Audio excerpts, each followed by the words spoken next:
Good morning. We are extremely pleased that you are here. It is good to come together for the purpose of co-creating. Do you agree? Yes. You are knowing what you are wanting? Yes. You are enjoying the expansion of your desire?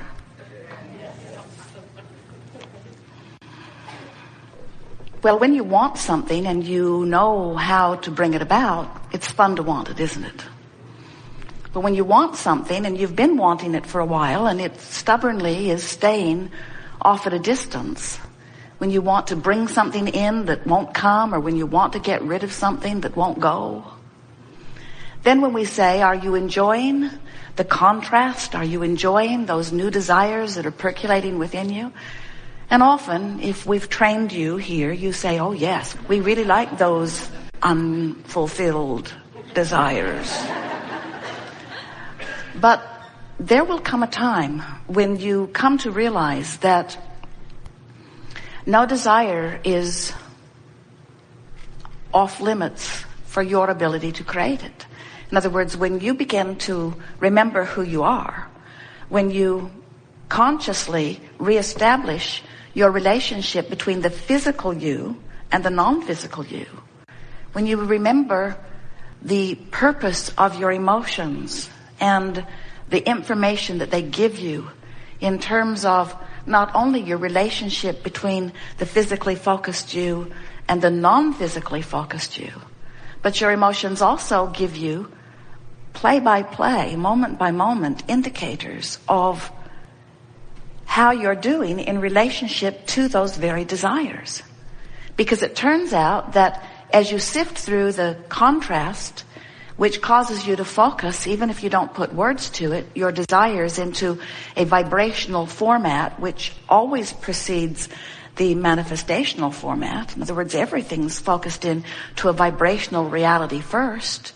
So without even knowing it, you have focused a wonderful vibrational reality that is not just the forerunner of your relationships or of your possessions or of your experiences.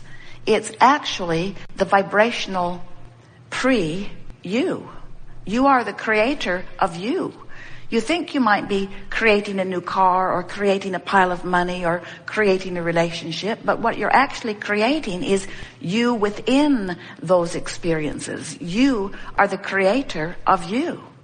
So in order to really understand this, we want you to understand that you were source energy before you came into these physical bodies, a culmination of all that you had lived. And when you made the decision to project part of that consciousness into this personality that you know as you, the larger part of you remained non-physical. That's where humans get the idea of a soul. The larger part of you remains non-physically focused. It's not dead or alive. It's always alive, always non-physically focused. And sometimes that life is focused into the likes of you. But when you understand that the non-physical part of you always exists, then you can begin to understand why there is a vibrational relationship between the thoughts you're thinking now and the vibration that is activated because of what you're focused upon, and the source within you and what the source within you is thinking about the very thing you're thinking about. When you focus upon something in your experience and you complain about the lack of something, the reason that it feels uncomfortable to you when you do it is because the source within you is not focused lackfully. The larger part of you is always focused upon the abundance. The largest part of you is always focused upon where you're going, not where you are. The larger part of you, in fact, is where you're going. Do you sort of kind of get that? You were non-physical energy, and a part of you came forth into this body, and you explore the contrast. And by knowing what you don't want, you automatically know what you do want. It's just the balance of this universe. In fact, if you really know that you really don't want something, then you really know that you really do want something. There's an equal, proportionate desire that shoots out of every awareness of what you don't want.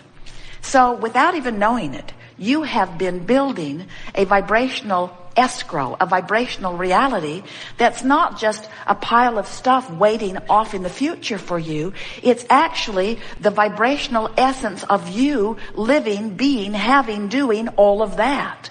And that vibrational essence of you is as real as the you that you now manifested. Now hear this.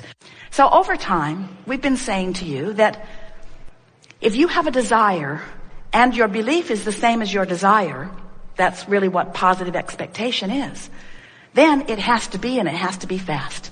Because your desire is pure, there's no resistance to it, and it's flowing to you. And you've proved that out in your own life, haven't you? The things you expect come easily to you. It's the things you don't expect that keep seemingly messing up your experience.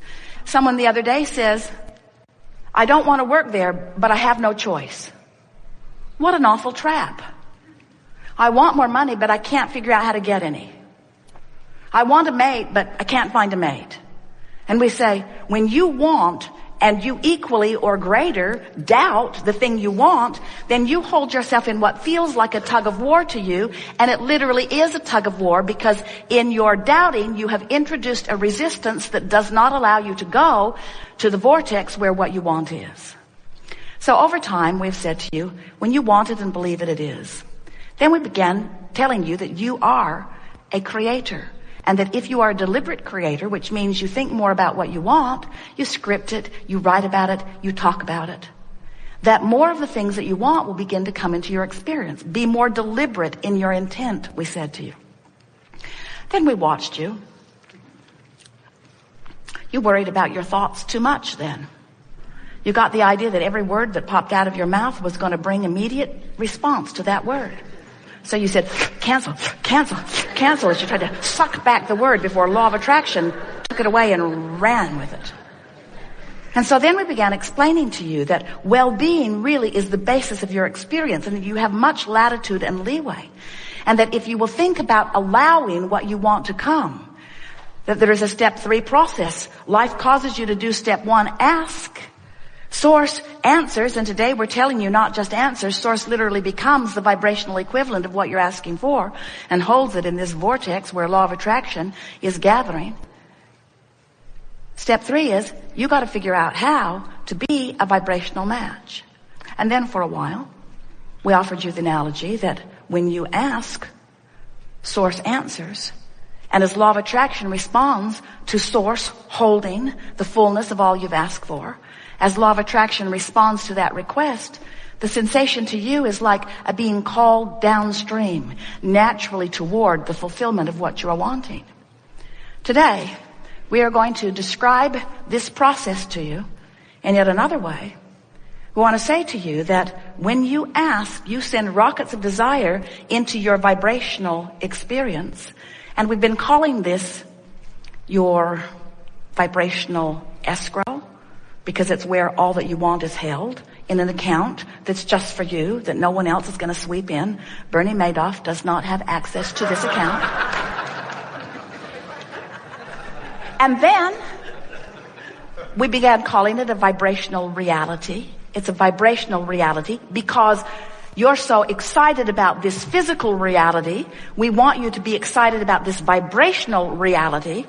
And today we are calling this vortex, a vortex of creation. It is a vortex, and the reason that we are calling it a vortex is because as law of attraction responds to this powerful point that the source within you is holding on your behalf, this much larger than you part of you, this much larger than the physical part of you, non-physical part of you, stands there holding this pure thought of what you've been asking for, and with the absence of resistance to this and law of attraction's response to that, there is a powerful vortex that is created, a vortex of attraction.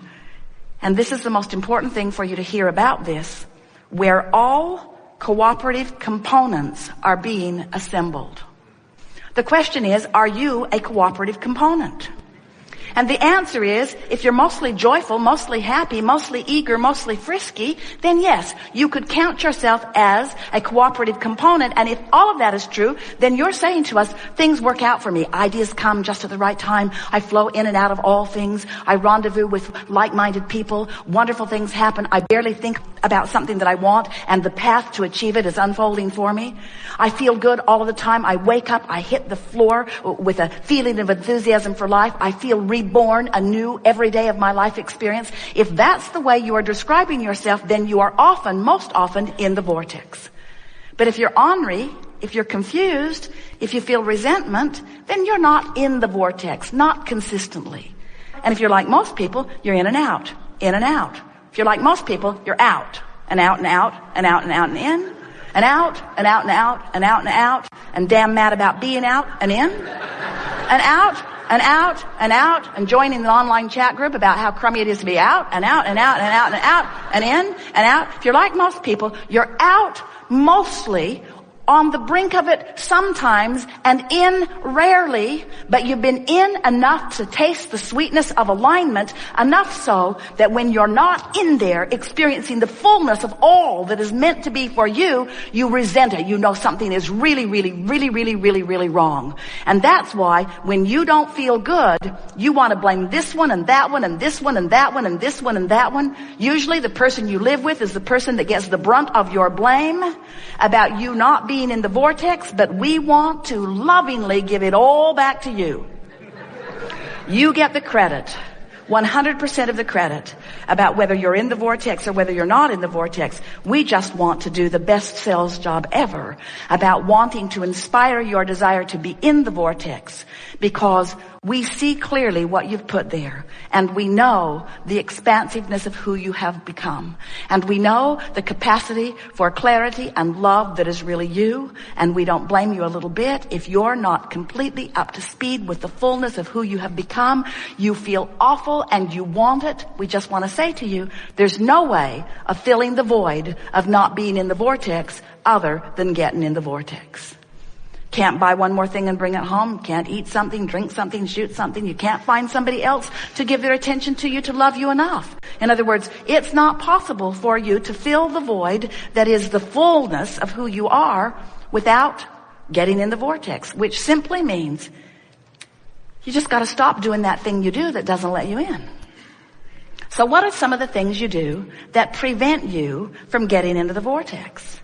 And you understand this vortex is just this high, non-resistant energy place where you rendezvous with the source. Esther's in the vortex, otherwise she could not receive Abraham with this clarity. In other words, she is up to speed with the vibration that is us, and that's why the conversation is seamless between the intent of that which we are offering and her ability to deliver it. That's in the vortex. When you're in the vortex, that's when your inspiration is at its greatest. That's where authors and artists and musicians, that's where those that you call masters often find what they call their inspiration. They're in the vortex where they have clear view of not only the idea, but the path to which it will unfold.